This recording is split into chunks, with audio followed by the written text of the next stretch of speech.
नमस्कार दोस्तों, मैं हूं आलोक। स्वागत है आप सभी का आप सभी के अपने ही यूट्यूब चैनल आलोक्स ब्लॉग पर। दोस्तों, आज की इस वीडियो के अंदर एग्लोनिमा प्लांट के ऊपर आप लोगों से बात करूंगा। एग्लोनिमा प्लांट जो कि एक बहुत ही खूबसूरत ऑर्नामेंटल प्लांट होता है और कई सारी वैरायटीज़ में आपको देखने को मिल जाएगा। अक्सर ये विंटर के टाइम पर अपनी पत्तियाँ गलाने लगता है, येलो होकर पत्तियाँ गिरने लगती हैं और साथ ही साथ कभी-कभार इनके स्टेम्स भी जो हैं वो रॉट होकर ख़राब हो जाते हैं, जिससे जो है पौधा मरने लगता है। कुछ छोटी-छोटी चीज़ें हैं जिनका हमको ध्यान देना है। अगर हम उन चीज़ों का ध्यान रखेंगे, तो हमारे एग्लोनिमा के प्लांट जो हैं वो क्या ठंडी, क्या बरसात, क्या गर्मी, सभी सीज़न्स में खूब अच्छे से चलेंगे और बिल्कुल भी खराब नहीं होंगे। आप लोगों को ये लगता होगा कि एग्लोनिमा का प्लांट बहुत ही हाई मेंटेनेंस प्लांट है जिसको बहुत ज़्यादा केयर की ज़रूरत पड़ती है और हम अगर इसको अपने गार्डन के अंदर लाएंगे तो हम लगा नहीं सकते। ऐसी बात बिल्कुल भी नहीं है। सिर्फ आपको सॉइल मिक्स का इसके ध्यान रखना है और थोड़ा बहुत सनलाइट रिक्वायरमेंट का। आपका ये पौधा मुझे तो लगता है कि बहुत ही लो मेंटेनेंस प्लांट है। सर्दियों में जो थोड़ी बहुत समस्या इसके साथ आती है वो भी हमारी गलतियों की वजह से आती है। अगर हम इसका जो वाटरिंग साइकिल है वो अगर मेंटेन करके रखते हैं तो ये किसी भी तरीके से ख़राब नहीं होता है। गलती हम ये करते हैं कि कभी कभार हम मिट्टी को बहुत ज़्यादा मॉइस्ट कर देते हैं और कभी कभार मिट्टी हमारी बहुत ज़्यादा ड्राई साइड पे चली जाती है। ये इरेगुलरिटी एग्लोनिमा के लिए बहुत ही ज़्यादा खतरनाक है। एक बार जब मिट्टी इसकी बहुत ड्राई हो जाती है तो इसकी रूट्स जो होती हैं वो जैसे ही उनके अंदर उनको जो है मिट्टी के अंदर नमी नहीं मिलती हैं तो बिल्कुल वो सिकुड़ने लगती हैं और जब आप पानी दे देते हैं तो वो चूँकि सूख चुकी होती हैं तो वो रॉट होने लगती हैं और इस कंडीशन में धीरे-धीरे करके सारी रूट्स जो हैं जब वो सड़ जाती हैं, तो नीचे से पौधा जो है वो मरना शुरू हो जा रॉट होकर मरना शुरू हो जाता है। तो वाटरिंग इर्रेगुलरिटी जो है वो बहुत बड़ा फैक्ट है एग्लोनिमा के मरने का और ख़ासकर सर्दियों में ये चीज़ तब ज़्यादा होती है क्योंकि सर्दियों में हमको इस चीज़ का डर होता है कि पानी अगर ज़्यादा हो गया तो पौधा हमारा मर जाएगा। इस चक्कर में हम पानी बहुत कम कर देते हैं और होता क्या है एग्लोनिमा का प्लांट हमारा जो है वो पानी की कमी की वजह से पहले अपनी रूट्स को सुखा देता है और बाद में जब हम पानी देते हैं तो वो रूट्स सड़ जाती हैं और पौधा हमारा मर जाता है। पानी थोड़ी-थोड़ी क्वांटिटी में आप अपने पौधे को देते रहिए।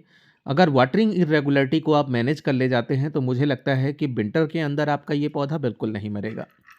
अगली जो चीज़ है सर्दियों में इस पौधे के मरने की, वो है बहुत ज़्यादा सावर करके पानी देना। पानी हमको सिर्फ मिट्टी के अंदर मॉइस्चर मेंटेन करके रखना है।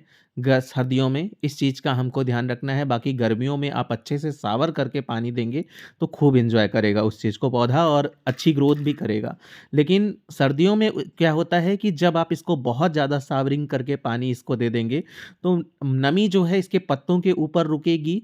कई कई दिनों तक जब नमी वो सूखेगी नहीं तो पौधा हमारा धीरे धीरे करके अपनी पत्तियों को रॉट करके या गला के गिराएगा या फिर जो है पीली होकर पत्तियां गिर जाएंगी।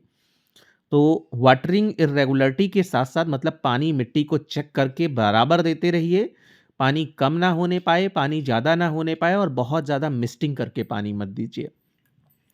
ये चीज़ अगर आप मैनेज कर ले जाते हैं तो मुझे लगता है कि एग्लोनिमा का प्लांट जो है वो सर्दियों में कतई नहीं मरेगा। अगला जो फैक्ट है जो आपके इस पौधे को सर्दियों में मारने का काम करता है वो है धूप का बिल्कुल ही ना मिलना। आपका ये पौधा इंडोर प्लांट है, इसको इनडायरेक्ट सनलाइट पसंद होती है मतलब डायरेक्ट सनलाइट के अंदर इसको नहीं रखना होता है।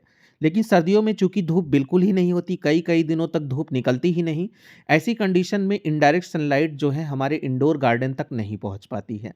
नतीजा ये होता है कि आपका ये पौधा इसकी जो सनलाइट रिक्वायरमेंट है वो पूरी नहीं हो पाती है और इस वजह से जो है आपका ये पौधा धीरे-धीरे करके जब इसको बिल्कुल ही धूप कम मिलने लगती है, तो सनलाइट अच्छे से ना मिलने के कारण ये अपनी पत्तियों को येलो करने लगता है और जब फॉग वगैरह जो है इसकी पत्तियों के ऊपर, चूँकि हम इंडोर गार्डन अक्सर ऐसा रखते हैं, जहाँ पर फॉग जो है वो किसी न किसी तरीके से थोड़ी बहुत पहुँच ही जाता है।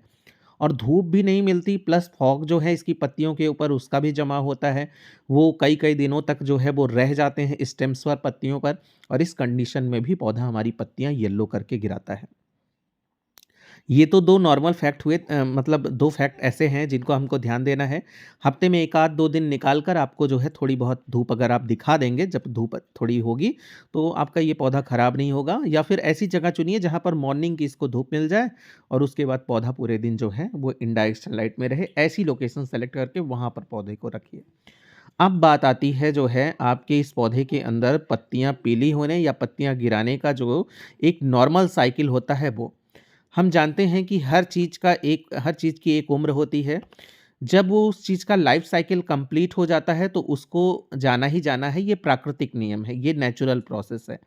तो इस पौधे की भी वो पत्तियाँ जो कि पिछले सीज़न में आई थीं और काफ़ी पुरानी थीं, वो इस सीज़न में जाएँगी ही। और चूँकि विंटर इनका डोरमेंसी होता है, तो एक नॉर्मल साइकिल भी होता है कि ये अपनी पत्तियों को येलो करता है और गलाकर गिराता है। तो इस चीज़ से अगर 1-1 2-2 पत्तियाँ पीली हो रही हैं, गिर रही हैं, तो उससे घबराने की आपको ज़रूरत नहीं है। बाकी फर्टिलाइज़ इसको मत करिएगा। वो एरियाज़ जहाँ पर थोड़ी बहुत गर्मी होती है, जैसे महाराष्ट्र हो गया, उड़ीसा हो गया, कोलकाता हुआ, और ऐसे ही अन्य प्रदेश जो कि जहाँ पर समुद्री तटीय इलाके जहाँ पर गर्मियाँ होती हैं, अगर उन लोगों ने एग्लोनिमा के प्लांट लगाए हैं तो वो तो आपको, मतलब जैसे मैंने 3 महीने में 3 बार फर्टिलाइज़ करने को पौधे को कहा है, तो वो लोग 4 बार तक जो है वो कर सकते हैं। बस इन्हीं बेसिक चीज़ों का ध्यान रखना है। बाकी मिट्टी वगैरह इसकी कैसे बनानी है, उस पर मेरी अलग से वीडियो है, आप उसको जाकर देख सकते हैं।